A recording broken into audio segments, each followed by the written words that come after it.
အမြဲမပြတ်စဉ်းစားဆင်ခြင်ရမယ်တရား၅မျိုးဆိုတော့မြတ်စွာဘုရားဟောထားတာလေအိုခြင်းနာခြင်းသေခြင်းခွဲခွာရခြင်းကံကံရဲ့အကျိုးဒီ၅ချက်ကိုအဋ္ဌိယဝပုရိသေနဝဂါဒေနဝပပ္ပစိတေနဝမိမပဲဖြစ်ဖြစ်ယောက်ျားပဲဖြစ်ဖြစ်ယဟန်တွေပဲဖြစ်ဖြစ်လူသားတွေပဲဖြစ်ဖြစ်အဘိနံပစ္စဝိခိတဗံအမြဲတမ်းစဉ်းစားဆင်ခြင်ရမယ်လို့မြတ်စွာဘုရားဟောထားတာရှိတယ်အဲ့ဒါတွေကိုစဉ်းစားရင်ဘာအကျိုးကျေးဇူးရနိုင်လဲဆိုတာနဲ့ပတ်သက်ပြီးတော့မြတ်စွာဘုရားအဲ့ဒီမှာဟောထားပုံကလေးငါဟာအိုရလိမ့်မယ်အိုခြင်းသဘောတရားကိုငါမလွန်မြောက်နိုင်ဘူးလို့ခန္ဓာရဲ့ပထမသဘာဝဖြစ်တဲ့အိုခြင်းတရားကိုစဉ်းစားဆင်ခြင်လို့ရှိရင်ဝေယမန်ဆိုတာကိုဖေရှားနိုင်တယ်တဲ့ဟော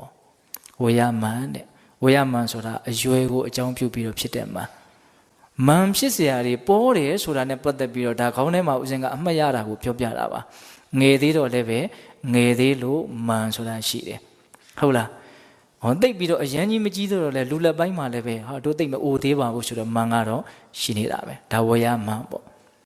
နောက်ပြီးတော့ဥစဉ်တို့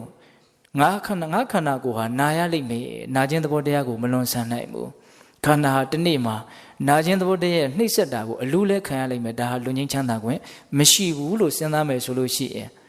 အာရောကြမန်ဆိုတာကိုပယ်နိုင်နေတယ်ဟောလာပြန်ပြီမန်တမျိုးအာရောကြမန်ဆိုတာဘာတော့ကျမ်းမာရေးကောင်းတယ်ဆိုတာကိုအကြောင်းပြုပြီးတော့ဖြစ်တဲ့မန်နော်မန်ဆိုတာမရှိရှိရရှားပြီးတော့ဖြစ်တာပဲလို့ဦးဇင်းကတော့အဲ့လိုတွေးမိတယ်ဟုတ်လားနောက်ဦးဇင်းတို့ဒီခန္ဓာဟာတည်ဆုံးခြင်းဖြင့်အဆုံးသတ်ရလိမ့်မယ်တည်ခြင်းသဘောတရားကိုဘလို့မှမလွန်ဆန်နိုင်ဘူးလို့ခန္ဓာရဲ့သဘာဝဖြစ်တဲ့တည်ရမယ်ဆိုတဲ့အချက်ကိုစဉ်းစားလို့ရှိရင်ဇီဝိတမန်ဆိုတာကိုဖေရှားနိုင်နေတယ်ဟောလာပြန်ပြီတမန်ဘာမှနဲ့ဇီဝိတမန်ဆိုတာကရှင်သန်ခြင်းကိုအကြောင်းပြုပြီးတော့ဖြစ်တဲ့မန်ငါအသက်ရှင်နေသေးတယ်ဆိုတာကိုတွေးမိရင်ကိုပဲမန်ကဖြစ်တယ်တဲ့။ဒါဘယ်လောက်နူးညံ့တော့နော်ဒါကြောင့်ပိဿပေါင်းသူတော်ကောင်းတို့တတ္တဝါတွေဟာမမာနမှာပျော်မွေ့တယ်ဆိုတာအလွန်မှထင်ရှားတယ်နော်ရှိမှမာနာကြီးမယ်တက်မှမာနာကြီးမယ်လှမှမာနာကြီးမယ်လို့မအောင်မင်းနဲ့မရှိလေပဲမရှိလို့ကိုနာမည်ဟိုမမာနကကြီးနေပြန်သေးတယ်တော်တော့အံ့ဩစရာကောင်းတယ်လို့ထင်ပါတယ်စိတ်တည်းရဲ့သဘာဝဟုတ်လားမတက်တော့လည်းပဲမတက်လို့မို့ကိုမာနာကြီးတယ်တခါတလေအဲ့လိုအောက်ကနေတဲ့မန်ကပိုးတောင်ကြီးတဲ့သေးတယ်ဟုတ်လားဒါကြောင့်ပိဿပေါင်းသူတော်ကောင်းတို့မန်ဆိုတာဘာလဲသူကဘာလဲငါကဘာလဲလို့တွေးနေရင်ကိုမန်ကဖြစ်တော့တာဟုတ်ရဲ့လားဒီနှိုင်းရှင်မှုဟာတော်တော်ကိုလေးလံတဲ့သဘောရှိတယ်လို့ဆိုတယ်ဟုတ်လားဒါကြောင့်ပိဿပေါင်းသူတော်ကောင်းတို့အဲ့ဒီမမာနနဲ့တရားဓမ္မတို့ဦးဇင်းတို့တွေဟာအမြဲတမ်းပြောနေတာလေးပေမဲ့လို့အမြဲတမ်းပဲထမ်းထားခြင်းတယ်ဆိုတဲ့အဓိပ္ပာယ်ပေါ့ဟုတ်လားဒီမမာနမှာပြောတဲ့သဘောရှိတယ်ဒီမမာနနဲ့နေရလို့ရှိရင်ဝမ်းမြောက်ဝမ်းသာလည်းရှိတယ်ဒါပေမဲ့လို့မြတ်စွာဘုရားကသာတထာဂတိနမာနဝိနိယဓမ္မေတိတိယမနေ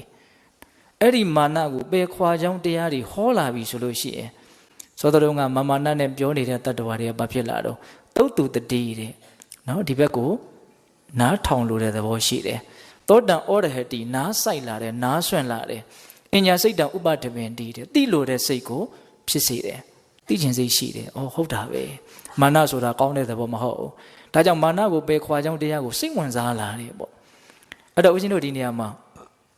မာနပယ်ကြောင်းတရားမာနမကြီးကြောင်းတရားမာနနည်းကြောင်းတရားမြတ်စွာဘုရားဟောထားတာဒီအများကြီးမရှိဘူးလားရှိရနော်အထူးသဖြင့်တော့ဦးဇင်းတို့ဟိုမေဂိယသုတ်တံမှာလာတာကိုပြောရမယ်ဆိုရင်မမြဲခြင်းသဘာဝကိုစဉ်းစားရင်မာနကိုပယ်ခွာနိုင်တယ်လို့ဒါတိုင်းဟောထားတာရှိရဟုတ်လားအဲ့တော့တရားဓမ္မတို့ဦးဇင်းတို့ဘာတွေကိုအကြောင်းပြုပြီးတော့ကိုဟာမာနဖြစ်တယ်လေဆိုတာလေးကိုစဉ်းစားရမယ်နော်